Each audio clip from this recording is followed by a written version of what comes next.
Olá, bom dia, boa tarde, boa noite. Meu nome é Danilo e eu tô aqui hoje com vocês de novo para, dessa vez, dar a aula 15. Tô abrindo já o meu PowerPoint. Ai, eu odeio quando isso acontece. Desculpa, gente.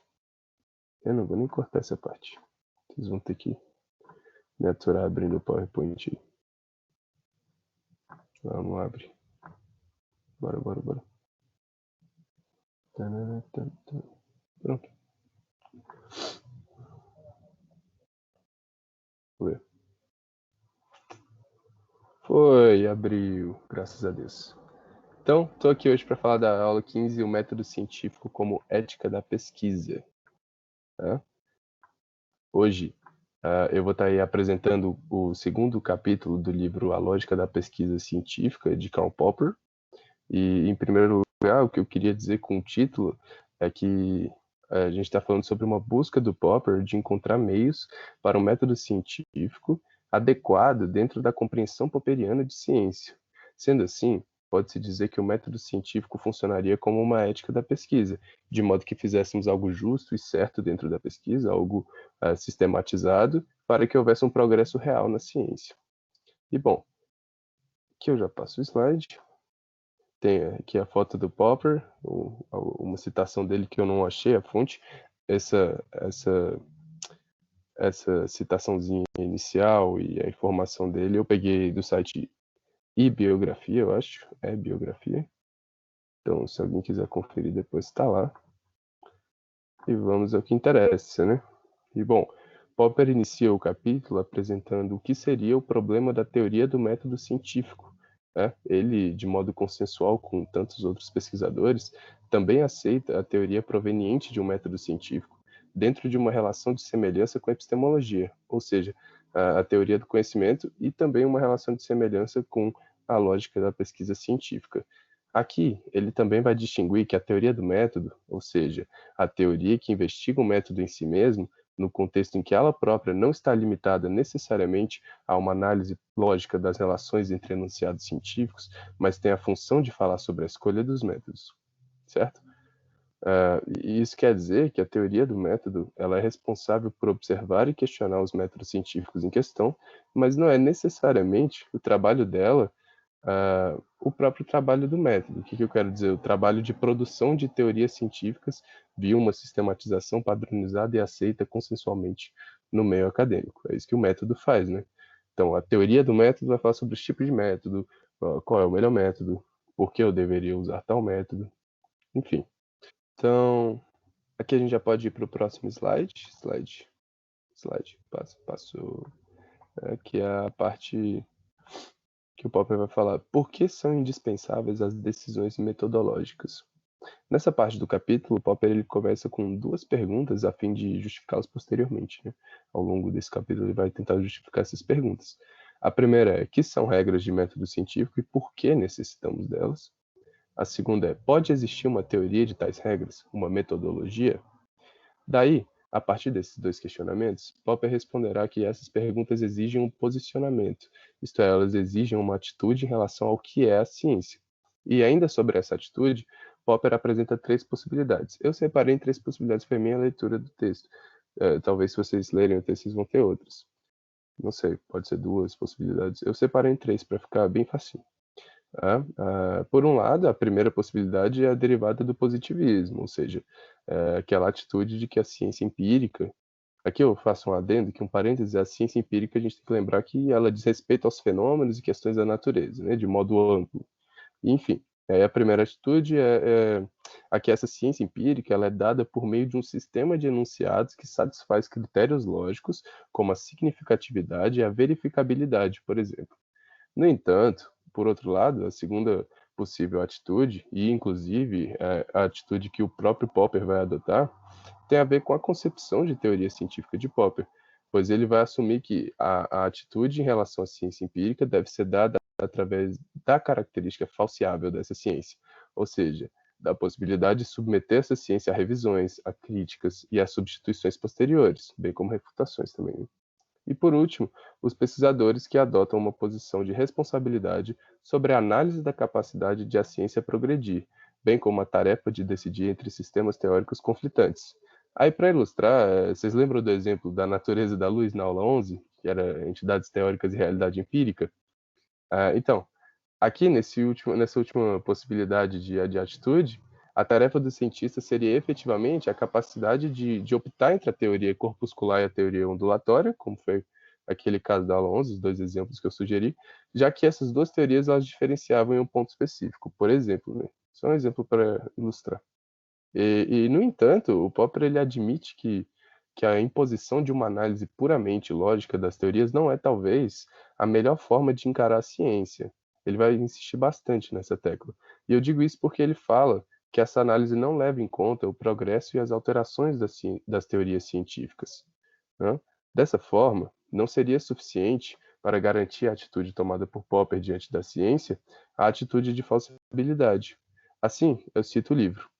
Um sistema como o da mecânica clássica poderá ser científico tanto quanto se queira, mas os que o afirmam dogmaticamente, acreditando talvez que lhes cabe defender da crítica um sistema de tanto êxito, enquanto não for ele refutado de modo conclusivo, estão se colocando em uma atitude oposta à atitude crítica, ao meu ver, adequada ao cientista.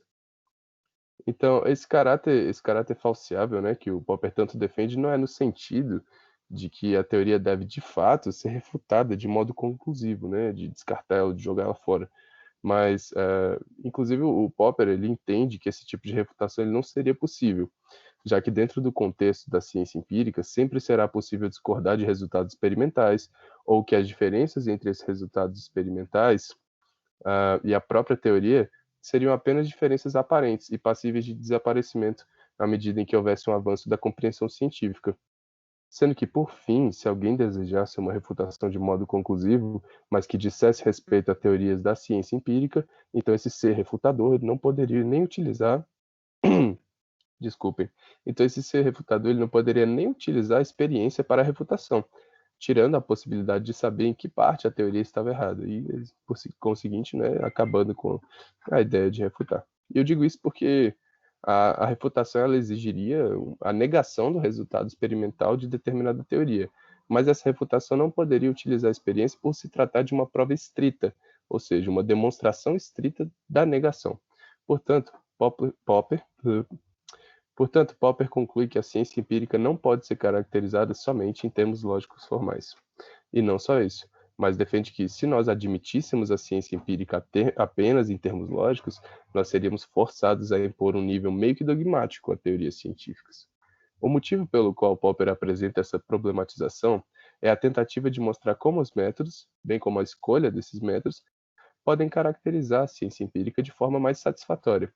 E tal forma mais satisfatória quer dizer, para Popper, a maneira de manipular sistemas científicos e teorias, bem como que nós fazemos a partir dessa manipulação e a partir da compreensão de sistemas científicos.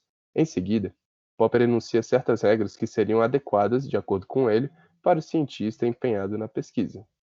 Aqui vamos passar o slide para não esquecer, para ficar bonitinho. Putz, eu tinha que ter passado isso antes, mas tá. Aqui eu vou deixar um pouquinho, então, as 3 atitudes em relação ao que é a ciência, certo? Posso até reler para vocês, eu realmente... Erro meu, gente, eu deveria ter passado, vocês sabem que eu erro slide. Eu vou me acostumar com isso um dia. Tô pegando aqui. A primeira possibilidade é derivada do positivismo, consiste em uma atitude de que a ciência empírica é dada por meio de um sistema de enunciados que satisfaz critérios lógicos, como a significatividade e a verificabilidade. A segunda possibilidade consiste em uma atitude na qual a ciência empírica deve ser dada através da característica falseável dessa ciência, e, por fim, a possibilidade de adotar a responsabilidade sobre a análise da capacidade de a ciência progredir, bem como a tarefa de decidir entre sistemas teóricos. Ok. Desculpem mesmo, mais uma vez. E vamos para o 10, né? Penúltima partezinha de Popper. 10 ele estava falando da abordagem naturalista da teoria do método. Ele aqui ainda está desenvolvendo, na verdade, no início dessa parte do capítulo, ele está desenvolvendo sua tese em relação às diferenças entre a sua abordagem científica e a abordagem positivista. Efetivamente, o filósofo afirma que, para os positivistas, o campo da ciência empírica positiva, seja lá o que os positivistas entendam por isso, é capaz de compreender os problemas significativos, ou seja, os problemas que possuem relevância para a ciência e para o conhecimento, grosso modo. No entanto, para os positivistas, não existem problemas significativos fora do campo da ciência empírica positiva. Então, onde entra a própria filosofia e os problemas filosóficos, né? Para os positivistas, onde estão esses problemas? Onde estaria a metafísica, que, de certa forma, não está em estrito senso no campo da ciência empírica, né? E não seriam os problemas filosóficos significativos, apesar de que em algumas situações eles não façam parte da ciência empírica positiva, mas eles não seriam significativos de modo nenhum? Bom, a resposta dos positivistas é de que esses problemas filosóficos são pseudo-problemas. São perguntinhas não tão relevantes, né? São questões meio... são charadas, ele usa esse termo, né? A resposta de Popper contra essa posição positivista ela é sensacional, é brilhante. Eu gostei bastante quando eu estava lendo. E eu vou ler aqui para vocês, está na página 53 do livro. Ele, o positivista, inclina-se a ver em todos os problemas ditos filosóficos meros pseudo-problemas ou charadas. Ora, essa inclinação, que, digamos de passagem, ela nunca expressa em termos de desejo ou de proposta, mas em termos de enunciado de fato, sempre pode ser satisfeita. Com efeito, nada mais fácil do que apresentar um problema como destituído de significado, ou como pseudo-problema. Então, dessa forma, de acordo com Popper, o que os positivistas fazem, de modo geral, é retirar a relevância intrínseca dos problemas filosóficos. E, além disso, o que eles fazem é atribuir um significado quando for conveniente e possível para os positivistas adotarem, dentro de um contexto da ciência empírica natural, os problemas filosóficos. Ou seja, eles darem um significado dentro desse contexto deles, para eles poderem, né, justificar. Mas os problemas filosóficos em si mesmos não seriam problemas filosóficos, seriam pseudo-problemas. E aí a sacada de Popper, no fim desse parágrafo, é que, se não admitirmos como significativos quaisquer problemas, a não ser os relativos à ciência natural, qualquer debate em torno do conceito de significação mostrar-se-á sem significação. Ou seja, os espertinhos positivistas nem conseguiriam debater o conceito de significação, pois isso estaria além do campo da ciência positiva, de acordo com Popper.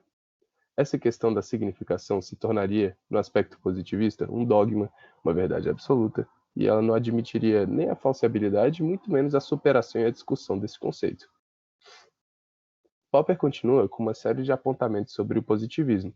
Ele introduz o debate a ver se a filosofia existe ou tem qualquer direito de existir, sabendo que essa é uma questão muito antiga e que já foi discutida desde que a filosofia era uma criancinha. Aí, nesse debate quase infinito, que ele ainda acontece até hoje, a gente geralmente vê velhos conceitos sendo abordados de formas novas. A gente vê isso em um movimento da história da filosofia de modo geral, né? Você pega algo que alguém já falou, aí você reformula, ou você faz um comentário novo, ou você incorpora isso a algo novo. Enfim, várias possibilidades. Ah, e uma dessas formas, me desculpa, eu me perdi. E uma dessas formas de renovar conceitos antigos é a própria tentativa positivista de encaixar a filosofia no campo da ciência significativa, ou seja, ciência positiva. E, no entanto, Popper ele mostra como aqueles que defendem a filosofia tradicional, isto é, a filosofia que a gente aprende normalmente dentro de uma convenção acadêmica, ou na escola, ou ao longo da vida de forma comum, eles assumem que o problema central da filosofia é justamente analisar criticamente o apelo à autoridade da experiência, ou seja, um dos papéis centrais da filosofia é questionar se a experiência é válida, né? O que isso quer dizer? No sentido de que é justamente isso, né?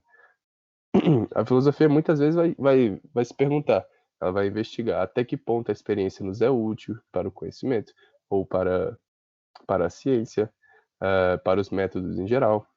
E faz parte da filosofia questionar a experiência. Ou seja, para os tradicionais, é evidente que a filosofia não estaria apenas no campo da ciência, né, significativa, mas a filosofia seria uma forma de investigar e discutir esse campo, bem como o próprio conceito de significação. A filosofia também discutiria isso e não seria um pseudo-problema para a filosofia tradicional.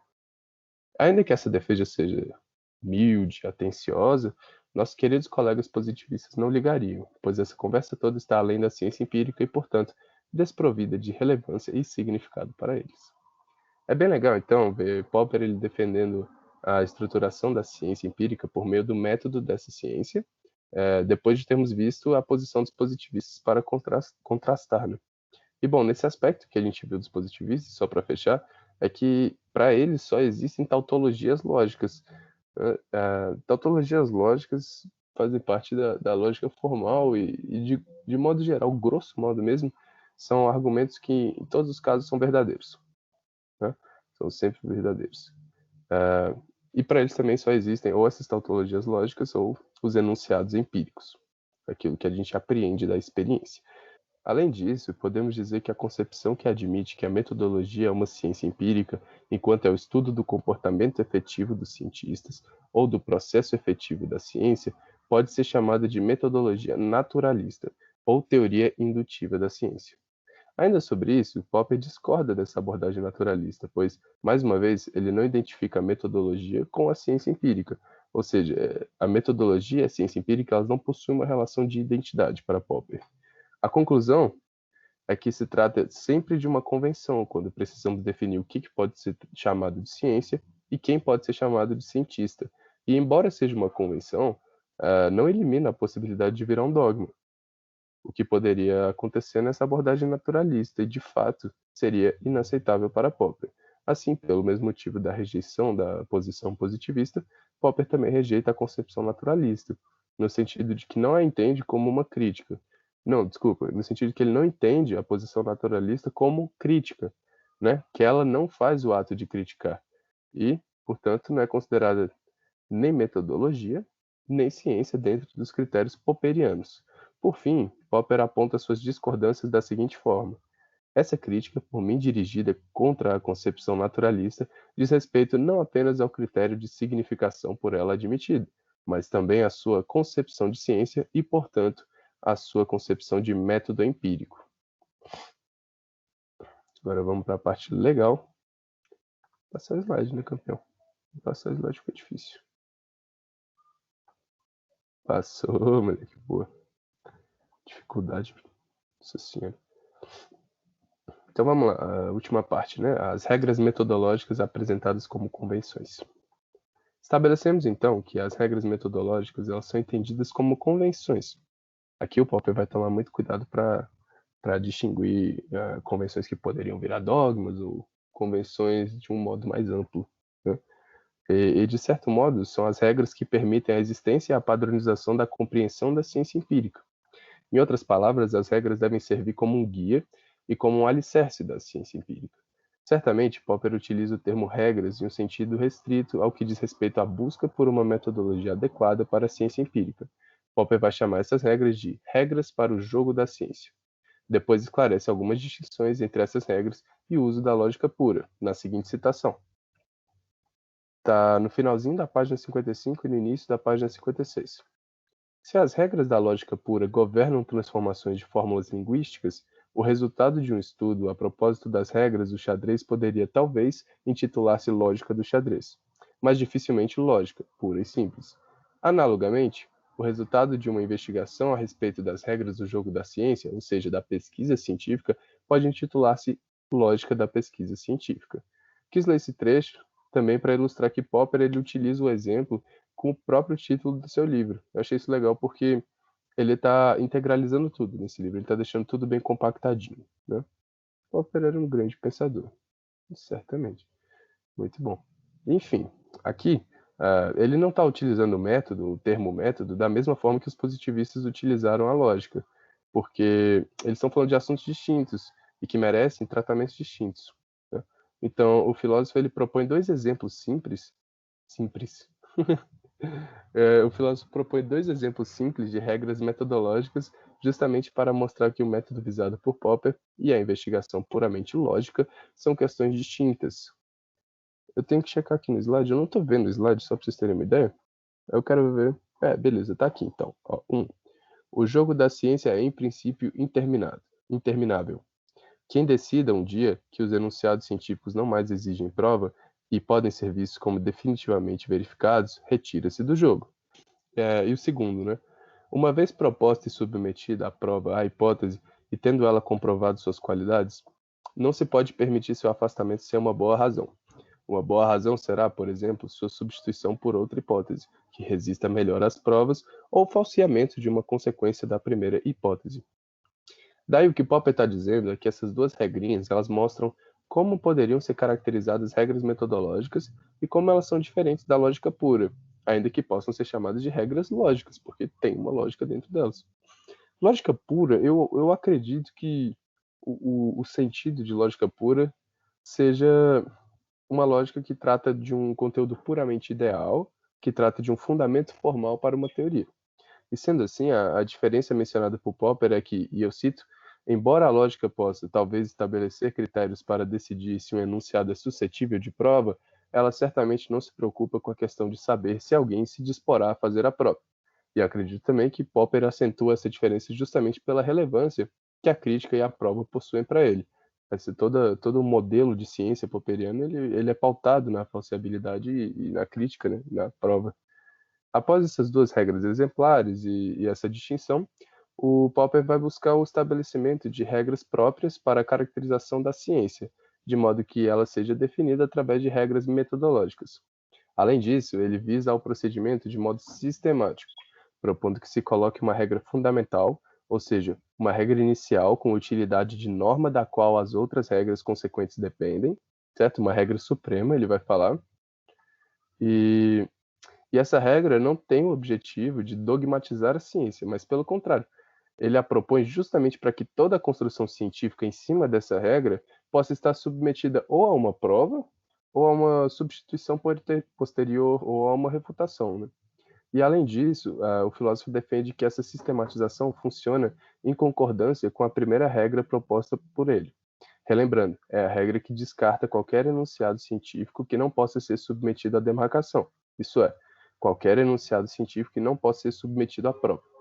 Então, a partir dessa delimitação e da proposição dessas regras, torna-se possível falar sobre a teoria do método, de acordo com Popper, entendendo que os enunciados serão, em sua maioria, provenientes de convenções e que, por conseguinte, não se deve esperar verdades profundas da parte da metodologia.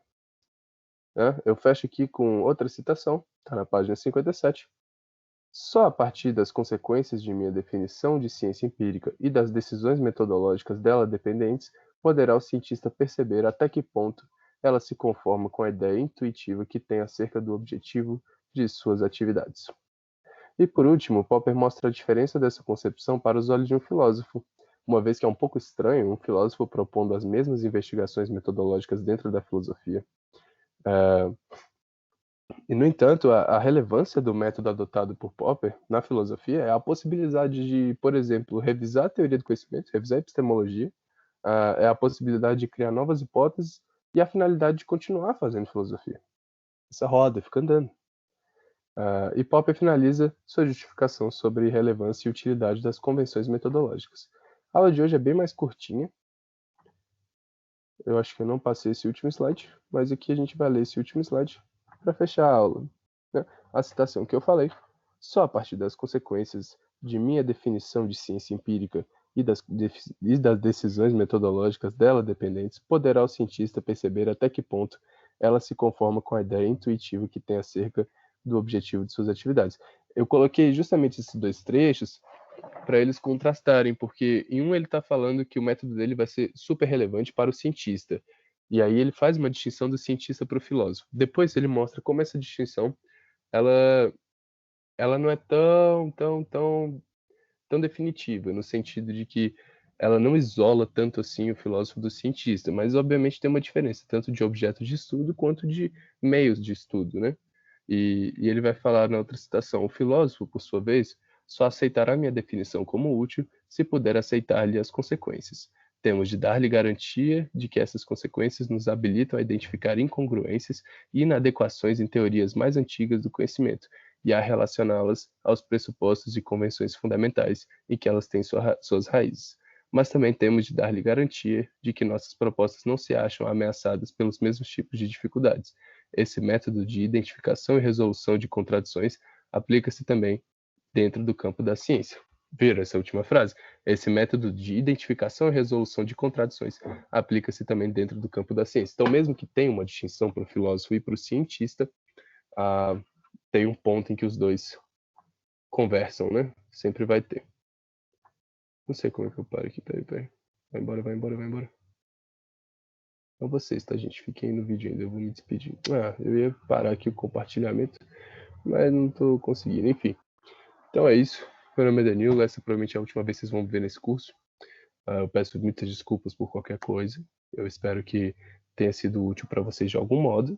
E eu agradeço muito todo o feedback que vocês estão dando, é bem legal. E muito obrigado pela oportunidade. A gente se vê em alguma próxima.